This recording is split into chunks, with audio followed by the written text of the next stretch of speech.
Hello students, स्वागत है हमारे इस यूट्यूब चैनल में। आज हम देखेंगे संस्कृत का मोस्ट इंपॉर्टेंट ऑब्जेक्टिव क्वेश्चन और आज का चैप्टर है भारतीय संस्कारा। ठीक है, भारतीय संस्कारा का मोस्ट इंपॉर्टेंट ऑब्जेक्टिव क्वेश्चन देखेंगे इस वीडियो में। तो इस वीडियो के लास्ट तक बने रहें और वीडियो चैनल पे नए हैं तो चैनल को सब्सक्राइब कर लें और वीडियो को लाइक कर लें। ठीक है, पहला क्वेश्चन है हमारा कि कुल संस्कारों की संख्या कितनी है हमारे जीवन में या संस्कृति में। कुल संस्कारों की संख्या कितनी है? तो उत्तर हो जाएगा 16। ठीक है, 16 संस्कार है। ठीक है, अगला क्वेश्चन है कि संस्कारों के कुल कितने प्रकार हैं। तो आपको बता दें कि संस्कार 5 प्रकार के होते हैं। उत्तर हो जाएगा 5। अगला क्वेश्चन है जन्म पूर्व संस्कार कितने हैं। जन्म से पहले संस्कार हमारे कितने होते हैं? तो जन्म से पहले 3 संस्कार होते हैं। ठीक है, अगला है शैशव संस्कार कितने हैं। तो शैशव संस्कार आपको बता दें कि ये शैशव संस्कार 6 होते हैं। कितने होते हैं? 6 शैशव संस्कार होते हैं। अगला क्वेश्चन है कि शिक्षा संस्कार कितने हैं। शिक्षा संस्कार कितने हैं? तो उत्तर हो जाएगा 5 शिक्षा संस्कार है। अगला क्वेश्चन है गृहस्थ संस्कार कितने हैं। और गृहस्थ संस्कार आपको हो जाएगा 1। और आप लोग इतना ध्यान में रखिए कि ये इतना क्वेश्चन अभी किए, इसमें से एक ना एक आने ही वाला है परीक्षा में। ठीक है, तो चलिए आगे देखते हैं कि गृहस्थ संस्कार कितने हैं। तो गृहस्थ एक संस्कार होता है। ठीक है, तो गृहस्थ संस्कारों को बता दें कि केवल 1 होता है। आगे क्वेश्चन है कि मरणोपरांत संस्कार कितने हैं। तो मरने के बाद एक ही केवल संस्कार किया जाता है जिसका नाम है अंतिम संस्कार। उत्तर हो जाएगा 1। ठीक है, आगे क्वेश्चन है कि गर्भधानम पुष्पवनम सीमंतोनयनम किस प्रकार का संस्कार है। तो आपको बता दें कि ये सब संस्कार जन्म पूर्व संस्कार ही जन्म पूर्व संस्कार 3 होते हैं। आपको क्वेश्चन में आएगा कि जन्म पूर्व संस्कार कितने होते हैं। तो जन्म पूर्व संस्कार 3 होते हैं। कौन कौन होते हैं? तो गर्भधानम पहला हो गया, दूसरा हो गया पुष्पवनम, तीसरा होगा सीमंतोनयनम। ठीक है, सीमंतोनयनम। अब आते हैं अगले क्वेश्चन में कि अक्षरा क्वेश्चन है कि अक्षरारंभ उपनयम। ठीक है, क्या क्वेश्चन कर रहा है कि अक्षरारंभ उपयनम वेदारंभ के साथ समावर्तन इत्यादि किस प्रकार का संस्कार है। तो आपको बता दें कि ये सब शिक्षा के अंतर्गत आता है। शिक्षा के अंतर्गत क्या आता है?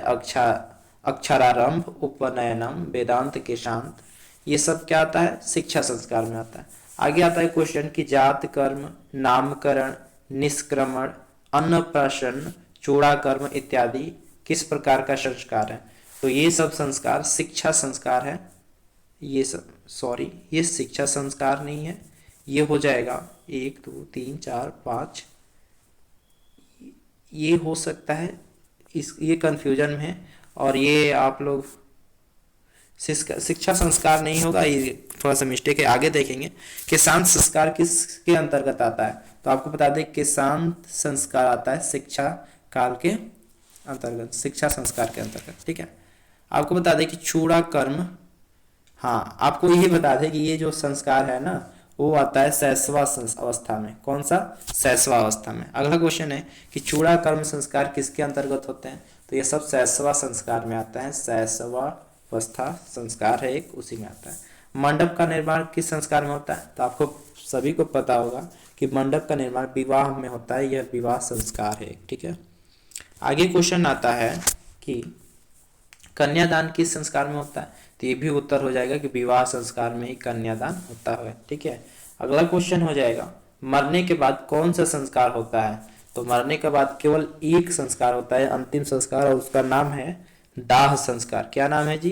दाह संस्कार हमारा राइट उत्तर हो जाएगा। ठीक है, अगला क्वेश्चन है कि नामकरण संस्कार किस प्रकार का संस्कार है। तो ये आपको बता दें कि नामकरण जो संस्कार है ये शैशव संस्कार है। क्या है जी? शैशव संस्कार हमारा राइट उत्तर हो जाएगा। ठीक है, सप्तपदी क्रिया किस प्रकार के संस्कार में होता है। तो आपको बता दें कि यह विवाह संस्कार में होता है सप्तपदी क्रिया। ठीक है, विवाह में 7 को पद होता है, 7 को वचन निभाने की प्रथा होती है, ये विवाह संस्कार में होता है। अगला क्वेश्चन है बचपन में कितने संस्कार होते हैं। तो आपको पता होना चाहिए कि बचपन में 6 संस्कार होते हैं। कितने होते हैं? 6 संस्कार। अगला क्वेश्चन है कि भारतीय दर्शन का महत्वपूर्ण उपादान क्या है।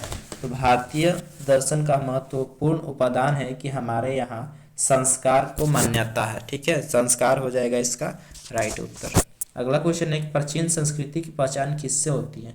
तो प्राचीन की जो संस्कृति जो है उसको संस्कारों से ही हम पता लगाते हैं। ठीक है, अगला क्वेश्चन है कि प्राचीन काल में स्त्रियों को क्या कहा जाता था? तो प्राचीन काल में स्त्रियों को, सॉरी यहाँ पर स्त्री नहीं होगा, छात्रों होगा। क्या होगा? छात्रों को क्या कहा जाता है? तो आपको बता दें कि प्राचीन काल में शास्त्रों को ब्रह्मचारी क्या कहा जाता है? ठीक है, ब्रह्मचारी कहा जाता है। अगला क्वेश्चन है कि गुरु शिष्य को कहाँ ले जाते थे? गुरु प्राचीन काल में शिष्य को कहाँ ले जाते थे? तो उत्तर हो जाएगा वन में। किस लिए? तो शिक्षा देने के, किस लिए? शिक्षा देने के लिए वन में ले जाते थे। अगला क्वेश्चन है कि शिक्षा नियमों का पालन कौन करता है? तो शिक्षा का जो नियम होता है उसका पालन शिष्य करते हैं। कौन करते हैं जी? शिष्य करते हैं। इसका राइट उत्तर हो जाएगा शिष्य। अगला क्वेश्चन है कि गुरु शिष्य को क्या देकर घर भेजते हैं? तो गुरु शिष्य को उपदेश देकर घर भेजते हैं। ठीक है, क्या देकर? उपदेश देते हैं कि ये गलत काम नहीं करना है, ये से सब किया जाता है, ये उपदेश देते हैं गुरु जी लोग। अगला क्वेश्चन है कि प्राचीन काल में शिष्य वेदारंभ कहाँ करते थे? तो पहले के जमाने में जो शिष्य वेदारंभ करते हैं वो करते हैं गुरु के घर में। कहाँ करते हैं जी? गुरु के घर में करते हैं। अगला क्वेश्चन है कि भारतीय संस्कृति का परिचय किसमें दिखाई पड़ता है? तो आपको पता होना चाहिए कि भारतीय संस्कृति का परिचय हमारे संस्कारों में दिखाई पड़ता है। हमारे संस्कारों में संस्कृति दिखाई पड़ता है। अगला क्वेश्चन है कि अंतिम शिक्षा संस्कार का क्या नाम है? तो अंतिम शिक्षा संस्कार का नाम है समावर्तन। क्या नाम है जी? समावर्तन हमारा राइट उत्तर हो जाएगा। ठीक है, अगला क्वेश्चन है कि पानी ग्रहण संस्कार होता है। तो पानी ग्रहण होता है विवाह में। विवाह में जब भी बारात आती है तो वहाँ पर पानी ग्रहण किया जाता है और वहाँ पे न्योता लिया जाता है, जिसको पानी ग्रहण संस्कार के अंतर्गत आता है, वो विवाह में होता है। आपको याद रखना है। अगला क्वेश्चन है कि संस्कार में कब गुरु शिष्यों को उपदेश देकर घर भेजते हैं? तो उत्तर हो जाएगा शिक्षा के अवसान में। शिक्षा के अवसान का अर्थ हो गया कि शिक्षा एकदम अंतिम घड़ी में है तो घर भेजने का समय होगा तो उपदेश देकर भेजते हैं शिक्षा के अवसान में। आप लोग याद रखिएगा। अगला क्वेश्चन है कि शिष्य का पहला क्षौर कर्म कहाँ होता है? तो पहला क्षौर कर्म होता है गुरु के घर में। कहाँ होता है जी? गुरु के घर में। अगला क्वेश्चन है कि